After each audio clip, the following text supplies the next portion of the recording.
বাংলাদেশি বাইরে যারা নতুন কাতারে আসবেন এটার বিষয় দেখুন আগে 2টা উটের কাজ করতে হবে, 2টা উটের কাজ করা লাগবে এইভাবে 2টা উট দিবে আর একটার ওই এটার উপরে বসে থাকবে।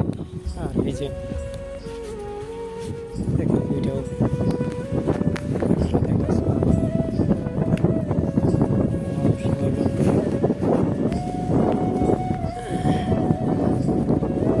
সবাই সারা দিতেছে, সবাই সারা দিতেছে। এটা বদর রোড, এই যে 2টা সবাই কাজ করছে।